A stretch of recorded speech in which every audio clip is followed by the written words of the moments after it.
Hola amigos de Ñahue Media, nos encontramos con la doctora Mabel Torres. Ella es docente investigadora en inmunología, en enfermedades infecciosas y jefa de laboratorios de inmunología y virología de la Universidad ESPE. Hoy vamos a hablar sobre los tipos, inconvenientes y reacciones que pueden tener las pruebas de COVID-19 en las diferentes poblaciones del Ecuador. ¿Cuáles son los tipos de pruebas de detección del COVID-19 que existen en Ecuador hasta el Bueno, hay momento? tipos, tenemos que hablar de dos cosas, ¿no? Tenemos que hablar unas que nos sirven para el diagnóstico y otro que nos ayudan a hacer un monitoreo, que es en el transcurso de la enfermedad.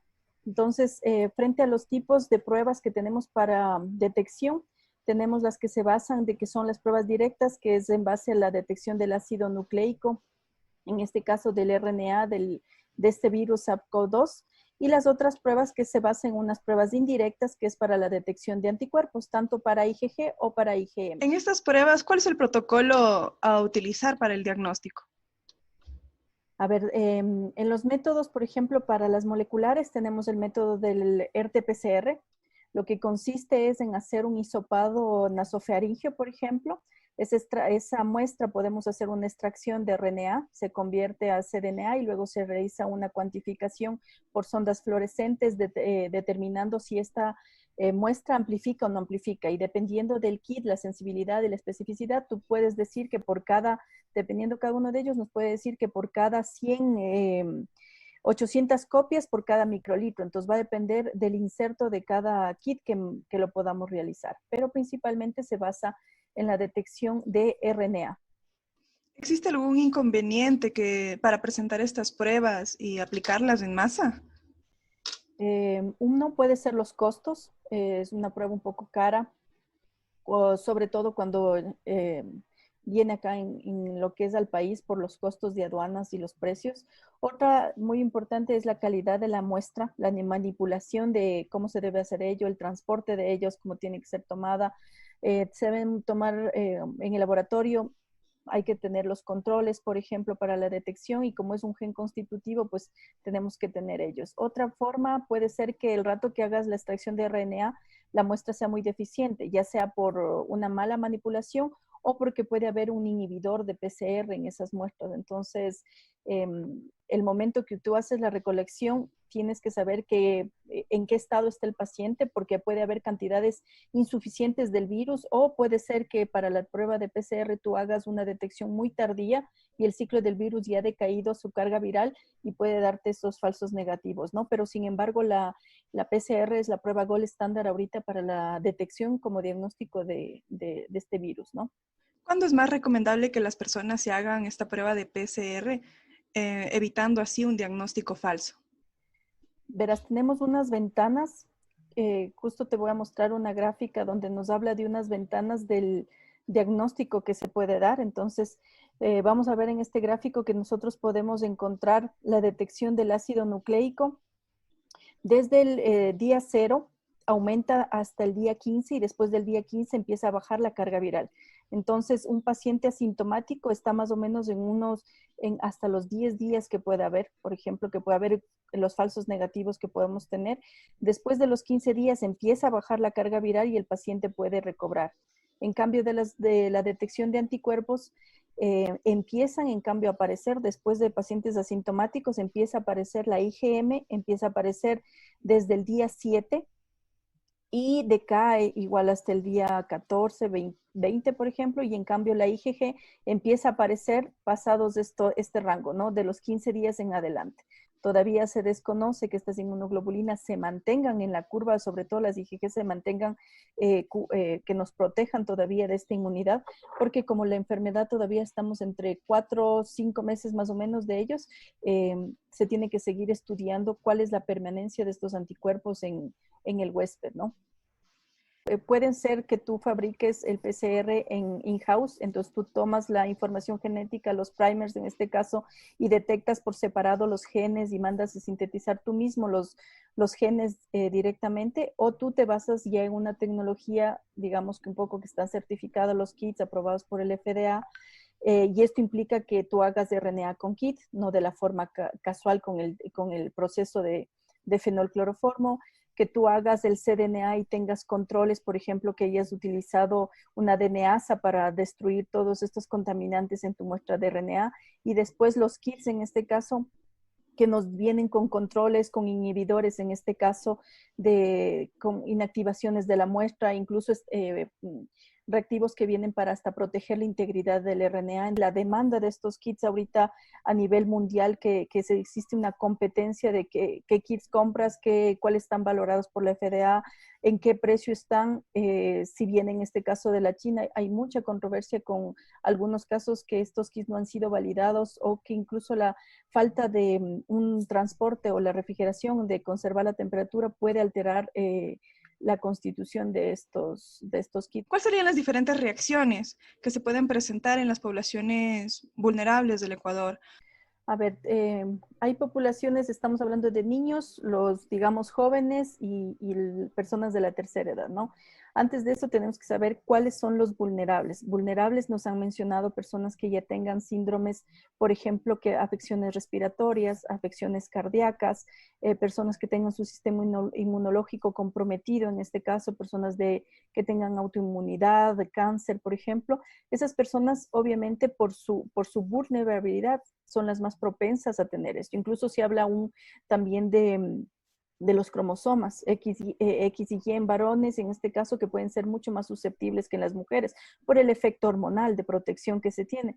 Cuando naces no tenemos mucho sistema inmunológico, sus células están inmaduras, nosotros llegamos a tener una madurez de un sistema inmunológico de 1, 2 a 3 años, igual que la microbiota del sistema inmunológico y del ser humano, en este caso, que se fusionan y complementan la respuesta. Cuando tú vas enfrentándote a los patógenos a lo largo de tu vida, tú te vas defendiendo y empieza un proceso que se llama la inmunosenescencia. ¿Qué es la inmunosenescencia? La inmunosenescencia es justamente el envejecimiento natural de las células inmunológicas. Entonces, cuando tú estás en edad adulta, llamémoslo así, tú estás expuesto al patógeno, reaccionas de una mejor manera, mientras que ya las personas de tercera edad empiezan a tener esta falta de control en su respuesta inmunológica, decae en este caso la dificultad de responder a lo propio, distinguir con lo extraño también. Por eso es que algunos tienen enfermedades autoinmunes, o también actúa demasiado excesivo, una respuesta exagerada, exacerbada al sistema inmunológico, y eso empieza a causarse una inflamación crónica en las personas adultas. En cambio, en los niños, ¿qué es lo que pasa en los niños y por qué se ha visto que estos no, a pesar de que se han encontrado casos positivos de COVID, son los síntomas leves que solo tienen fiebre, un poco de dolor de garganta, un poco de secreción nasal, pero no llegan a una neumonía o una complicación respiratoria? Esto puede ser porque ellos poseen menos receptores justamente de que reconoce la ACC, que es la angiotensina, en este caso en adultos, tienen menos cantidad de receptores en lo que son las vías respiratorias inferiores en pulmones. Entonces puede ser que sea uno de las respuestas que podamos dar, que los niños puedan tener menos sintomatología. Volver asintomáticos, ¿qué quiere decir? Que más bien ellos puedan ser portadoras y realizar el contagio a personas adultas mayores que estén en la casa. Si tenemos una buena alimentación, si dormimos las horas adecuadas, el ejercicio de eso, y sobre todo la actividad que tú tengas, eso va siempre a interactuar mucho con el sistema inmunológico. Hay algo bastante interesante sobre el modelo de ratón. No sé si nos podrías explicar un poco de qué se trata, cómo funciona, si es aplicable al Ecuador y en qué nos puede ayudar durante esta pandemia del COVID-19. Bueno, recientemente salió una publicación que nos hablan del desarrollo de las vacunas y posibles tratamientos que pueden hacer. Los países que están liderando principalmente es Norteamérica, China, Europa, ¿no es cierto? Ellos están liderando eso. Existen ya alrededor de 115 experimentos en vacunas, 78 que están conformadas en su forma activa y 73 están en ensayos preclínicos, ¿no? Entonces, la mayoría están basándose en vacunas inactivadas, en vacunas que están con proteínas recombinantes, pero lo importante de ello es que están en ensayos preclínicos. ¿Qué quiere decir ensayos preclínicos? Que se están realizando pruebas en animales. Pero ¿cuál es el problema en utilizar un modelo animal? Es que, por ejemplo, en ratones o en monos, que son los dos modelos que se están realizando ahorita todos los ensayos, es que tú necesitas un laboratorio de bioseguridad 3. ¿Por qué? Porque justamente para poder cultivar el virus, para inocular el virus y para hacer su modelo en ellos, necesitamos ese tipo de seguridad.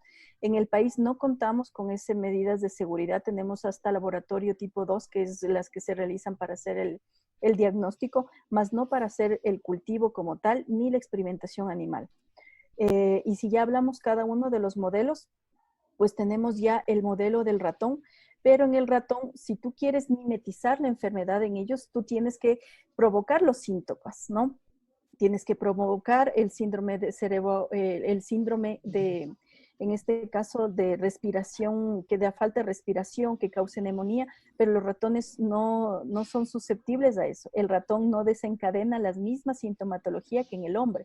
Entonces, existen ya una empresa, que es Jackson Laboratory, por ejemplo, que ellos, frente al virus del SARS-CoV, que es el antecesor del SARS-CoV-2, ya desarrollaron un modelo animal que es el knockout para que exprese esta proteína ACC2. Entonces, ellos ya lo tienen en el mercado a disposición, en este caso de los investigadores, para poder mimetizar como tal enfermedad en ellos, ¿no? Con este receptor que es importante para la unión y la fusión del virus en la célula del hospedero y del huésped, ¿no? En los monos, principalmente lo que hicieron es ya un estudio en Pekín, el laboratorio de Sinovac, me parece que es.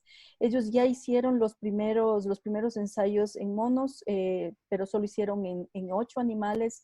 Ellos tampoco desencadenan la misma gravedad, en este caso, de los síntomas.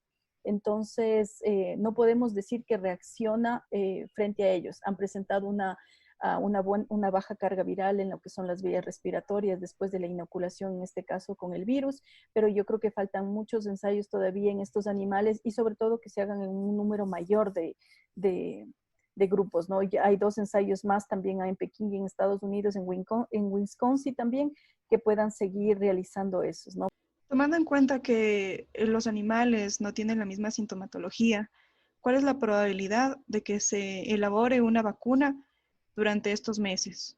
Bueno, nos hablan las grandes casas comerciales como son, por ejemplo, no, se unieron las 2 grandes, ¿no es cierto? Sanofi también, por ejemplo, está ahí. Nos hablan de un desarrollo de una vacuna de 12 a 18 meses, siendo muy optimistas, ¿no? Hablemos que el desarrollo de la vacuna del ébola la desarrollaron rápido y fue en 4 años, y no se digan de otras que han llegado hasta 10 años, ¿no? Los científicos frente a esta pandemia, como estamos ahorita, nos dicen de 12 a 18 meses, porque tienen que pasar diferentes tipos de etapas. Ahorita no hemos hablado de las fases preclínicas, que son en modelos animales, pero tienen que pasar las fases clínicas y en ensayos en humanos, en diferente grado y tiempo y de número de personas que tienen que estar siendo probadas. Estamos hablando de un año mínimo, por ejemplo. Las 2 estrategias que han funcionado ha sido la de distanciamiento, que funcionó bien en otros países, 3 meses de distanciamiento, y después en otros que ha funcionado es hacer el test masivo, hacer diagnóstico en este caso con la prueba Gold Standard a la mayor cantidad de gente posible, y que eso te pueda dar un decir cómo está tu población y poder hacer la semaforización. Entonces, esas son las únicas estrategias que han funcionado y que se deberían optar, ¿no? Sabiendo que las pruebas de anticuerpos no son una prueba de diagnóstico, eso hay que aclararlo bien, que es una prueba, en este caso, de monitoreo de la serología, que nos quiere decir que esta persona pasó, que tuvo la enfermedad, ¿sí? Y que esta persona, no estamos hablando que está protegida, ¿no? Estamos hablando que tiene inmunidad y está presentando anticuerpos. Todavía nos falta mucho para decir ella está protegida frente a una segunda infección, porque acuérdense que hablaron de una reinfección de ellos. Más bien no debería ser una reinfección, sino una recaída de las personas que pudieron haber dado un falso positivo por la baja carga viral, o que su sistema inmunológico está, en este caso, que puede estar ineficiente, llamémoslo así un poco, para que éste pueda reaccionar y presentar la sintomatología nuevamente, ¿no? ¿Serían los retos para aplicar estas pruebas a nivel masivo para el Ecuador? Primero, tener que las pruebas sean confiables, que tengan un grado de sensibilidad y especificidad adecuadas, que verifiquemos que estén aprobadas por la FDA. Han lanzado muchos kits, incluso que están en la página del ARSA, solo para la detección de anticuerpos, alrededor más de 50, 60 kits que están aprobados ahí para estas pruebas, cuando en la página del FDA a nivel mundial están aprobados solo 4. Entonces, sí se debería ver la experticia de la casa comercial que está vendiendo ellos, que están desarrollando esos kits. Luego ver dentro del inserto si han hecho pruebas cruzadas con ese kit, si solo se va a detectar coronavirus o te puede hacer un cruce con hepatitis o con influenza. Otra es la especificidad, nos hablan de un 80% en las pruebas serológicas de una que puedas decir que cumplen en este caso su función. Y segundo, en este caso, el número de ensayos que hayan realizado con esas muestras. Nos dicen que han hecho solo 20, 30 y esto no es suficiente. Tienen que haber hecho más ensayos para ello. Y obviamente aquí en el Ecuador deberíamos apoyarnos en la academia para que realicen la validación de los kits aquí con un pool de sueros, ¿no? Para que puedan decir, esta prueba opto y por esta yo voy a hacer el screening a la población. Tiene que haber un seguimiento epidemiológico, en este caso por las personas expertas en esa área para poder realizar eso. Conozcámosle primero a lo que es el virus. El virus en su estructura tenemos nosotros las espículas que están en la proteína S, S1 y S2. Luego tenemos para la detección directamente del RNA del virus y luego tenemos ya la parte indirecta de las pruebas indirectas que es para la detección de anticuerpos que se basan principalmente en la proteína N, ¿no? Entonces, una vez conociendo la estructura de este virus, nosotros tenemos tres pruebas de detección, tres pruebas en este caso que podemos observar. La primera es la identificación del material genético del RNA. Luego tenemos la detección del virus como tal, como identidad individual o puede ser como partes de estos antígenos virales y la indirecta que es la por detección de los anticuerpos, ¿no? Con los test serológicos. Entonces, la molecular que es la prueba de gol estándar que es la RT-PCR, una extracción en este caso de un nasofaringe del paciente, vamos a encontrar lo que es el virus, vamos a hacer primero una extracción de RNA y de ahí la RT-PCR en este caso para la amplificación mediante sondas fluorescentes y ver si se amplificó o no la muestra, ¿no? Siempre con controles, en este caso controles del humano, controles negativos y para detectar en algunas pruebas los tienen separados, otras tienen juntas para la detección del gen N y el E, ¿no? Luego tenemos las pruebas de antígenos, que se basan principalmente en la detección de la proteína S y de la proteína N y de fragmentos. Estos se basan ya sea por una prueba inmunocromatográfica o también por la prueba directa en ELISA, ¿no? Estas todavía están en desarrollo, no existe ninguna prueba aprobada por el FDA todavía, pero yo creo que en un mes podemos tener ya resultados con respecto a esto y otra que está por salir es la detección igual por antígeno con el método del CRISPR-Cas también, ¿no? Y la detección, en este caso, de lo que son los anticuerpos, que lo que hace es justamente detectar la respuesta inmunológica de un paciente que ya ha tenido, en este caso, contraído la enfermedad y nosotros vamos a empezar a ver una respuesta aguda cuando se presenta la inmunoglobulina IgM, que se empieza a aparecer de los 7 a 10 días y luego decae su respuesta. Y luego vamos a tener la presencia de IgG, que empieza a aparecer su pico máximo a los 15 días y lo que se ha comprobado que se encuentran alrededor de 3 meses todavía, ¿no? Mientras sigan haciéndose el avance y el transcurso de la evolución de esta enfermedad, pues se seguirá haciendo seguimiento a estos pacientes y se verificará si es que todavía tienen estos anticuerpos y en qué cantidad y el título de anticuerpos que van a tener, ¿no? Porque como es una enfermedad relativamente nueva, solo se conoce hasta ahorita los 4 meses que tenemos. Puede colocar sangre, plasma o suero, colocas 20 microlitros alrededor de eso, colocas un buffer para que haga justamente el flujo de llevar la muestra y luego la reacción en este caso específica ya sea para la línea de control o para la línea en este caso para la inmunoglobulina correspondiente, ¿no? Para poder ver. Entonces, si no presenta ninguna línea, ni siquiera la del control, tenemos que invalidar la prueba. Si presenta la línea solamente la de inmunoglobulina, ya sea IgG o IgM, y no presenta la línea control, también se invalida la prueba. pero si presenta la línea del control y la IgM o la IgG, podemos decir si está o no presente. Y son pruebas netamente cualitativas, ¿no? No son cuantitativas.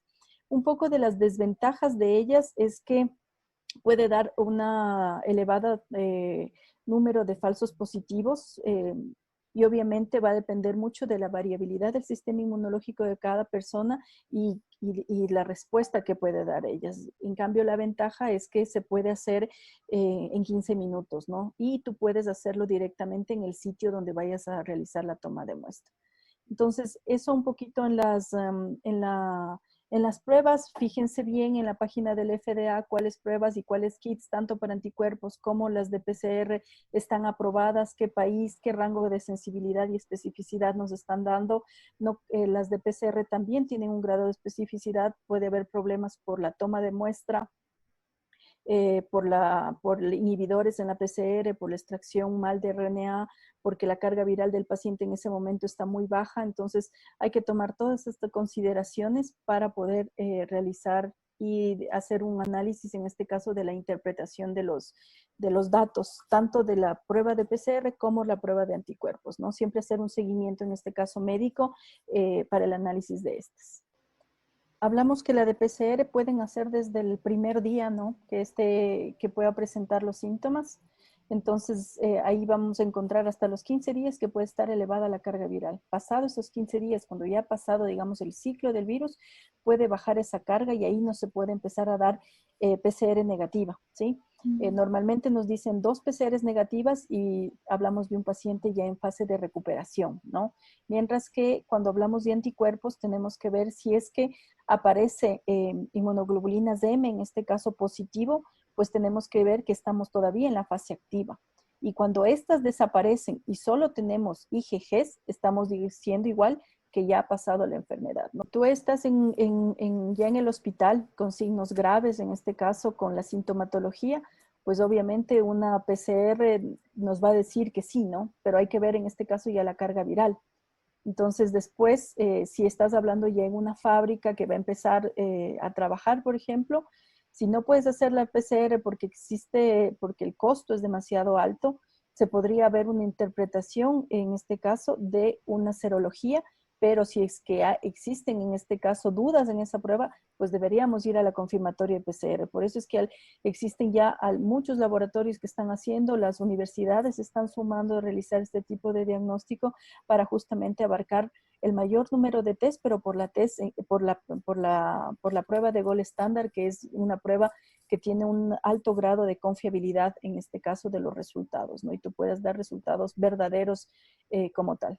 Puede haber las cruces, eso no solo pruebas cruzadas, sino interferencias. Puede haber con algunos compuestos, por ejemplo, el colesterol, puede haber incompatibilidades en la prueba. Listo, Mabel, ha sido muy clara con cada una de las preguntas. Muchísimas gracias por todo lo que nos has sabido contar. Y recuerden a los amigos que nos escuchan a través de Ñagüi Media que pueden dejar sus comentarios si tienen alguna duda, recomendaciones y no se olviden de compartir a través de Facebook, YouTube, Twitter e Instagram. Eso sería todo. Muchísimas gracias.